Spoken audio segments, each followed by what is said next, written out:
when I see people go wrong with copywriting, it's because they've forgotten like the storytelling element. It's what sets you apart. So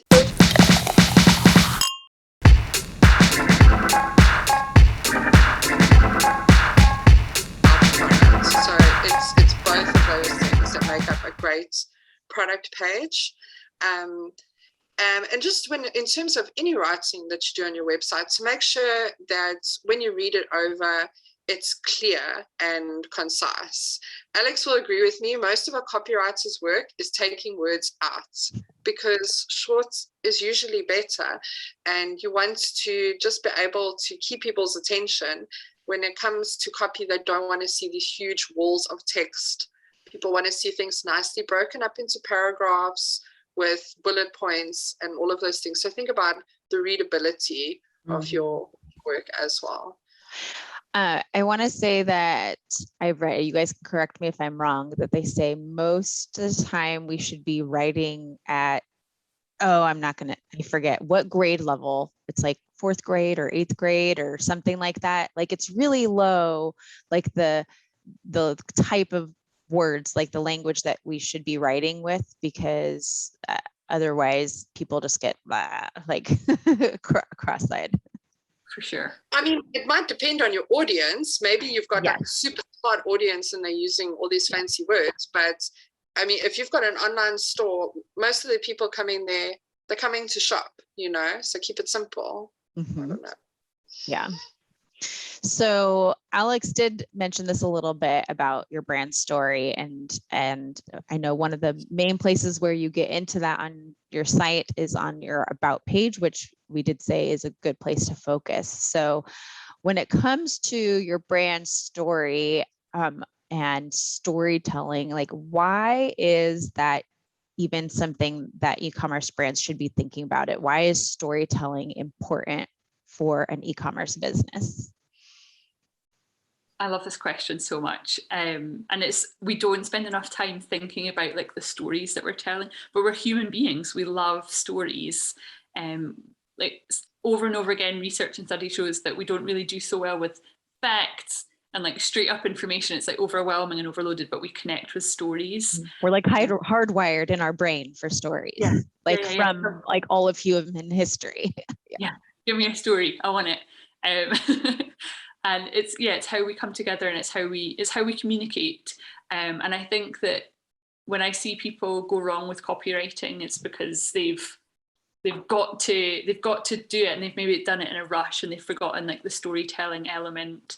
But it is, we said this previously, it's what sets you apart. It's what kind of lead with your why, like the Simon Sinek kind of top TED talk is all about people connect with your why or your vision, and if you can communicate that through your values or your experiences, or even through your products, then people will, the right people, your people, will connect to that. And it's one way to kind of, I think also, like, this is a subtlety of copywriting and the kind of the art of selling as well. It's not to sell to the wrong people, because those people are going to be disappointed. You're going to get caught up in like refunds and probably quarrels and stuff like that, and that's not going to be a nice experience. But if you can kind of weed that out through like really powerful, really strong, confident storytelling, it's going to build your brand. It's going to establish you in the marketplace and in your niche, and that's going to lead to sales. But I think more importantly, it's going to lead to like a really connected audience, which will probably grow as they go and tell their friends and their kind of connections, and it's everything. Yeah. Jess, do you have more to say about that? What can I add? Alex did a really good job there. I think the best way to think about a brand story is, with old school advertising, there was a lot of showing and telling about your product. And now today with a brand story, it's more about creating that narrative that we can like Alex said, connect with people, identify with them, build that trust, because those are the kind of people that we want to buy from, are the ones that we can connect with, and we share, just something on a more emotional level than just, here it is, here's my product. Yeah. So when it comes to your brand story, then how do you even do that? How do you tell your brand story, Jess? Well, a good place to start would be asking yourself, why does your brand exist? Why does it exist? What do you hope to achieve?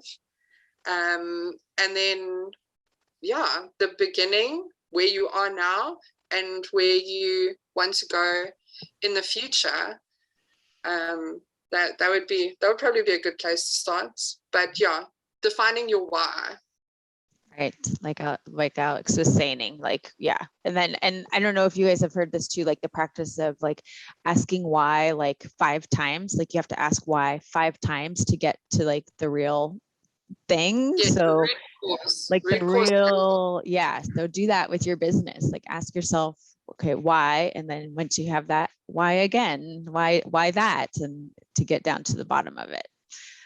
Alex, what would you say for how do you tell a brand story? I mean, I think, Jess, and between the why and the 5 whys, that's how you do it. But I know a lot of people find this like deeply uncomfortable, like talking about themselves. And I think this is the difficulty when you try and tell your own story. And I hear this so often. It's like, oh, it's not that interesting. It's a bit boring. Or it's a bit, it's nothing special. But I think the joy of copywriting and being a copywriter is being able just to take that and capture it and tell the story. And I believe like everyone's capable of it, but I think it's just so much easier to do it for someone else. I got a copywriter to do my brand story for my business because I know it's hard, and it's my job. So I think that having someone else, maybe even it's just like saying it out loud, recording it, or journaling about it. Like, why? Just why? Why are you here? Why are you doing this? Why did you make this product? Why do you think it's important? But it's definitely one of the things that I love doing most is teasing that out from people. And the feedback I love getting is like, oh my goodness, I love the person you've described there. And I'm like, that's you. You give me the information, but we just don't see ourselves like that. So I think it is like, I think acknowledging that it's hard to do, but also that it's vital that you do that work, whether or not you're doing that yourself or getting someone in. It's going to underpin everything in your business and your store.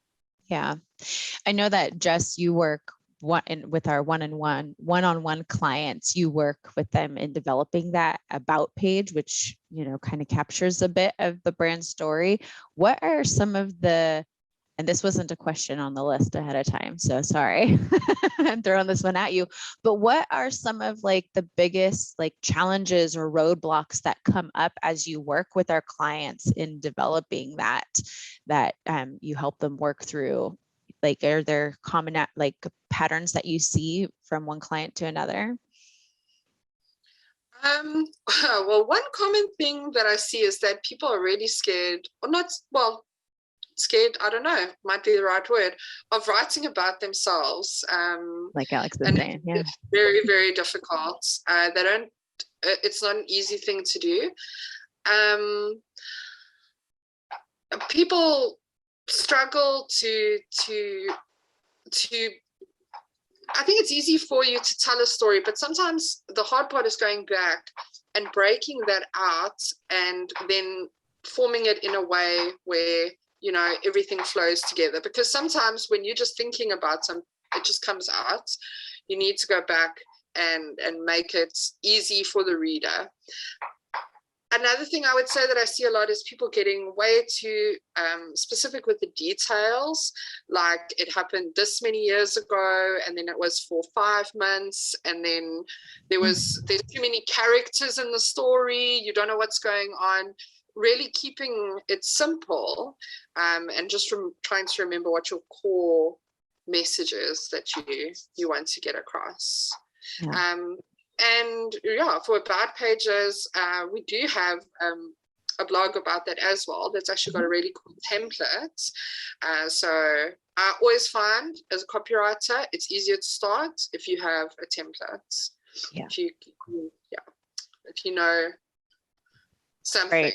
Especially right. And especially if somebody feels a little bit uncomfortable, like even just starting that process, having that template there with some prompts of like just a little bit of structure at least helps. It's not just a blank page, right? Write about yourself and it's a blank page, and having that template can be really helpful.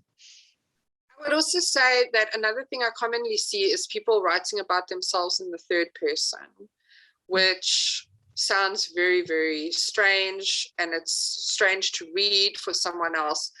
So when you're writing about yourself, use words like me, and I, and refer to the reader as you, just to make it that more personal. Because when it's written in the third person, I'm not connected. It's not as right. You don't have the same connection. So obviously the about page, about us on your website is one place that the brand story can go. Are there other places where the brand story can live, or where else does that like weave into all the different places where copy can be for your business? Alex, you want to start with that?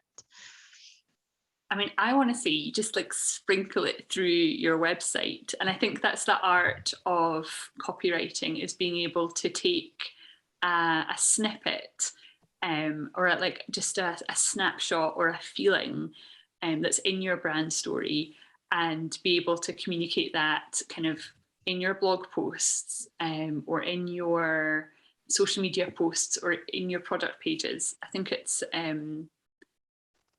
that it's really skillful, and I love seeing it. Same in movies, like it's very understated. It's not like thrown at you or like in your face. It's just very subtly just woven in. And I think that that's the art of copywriting.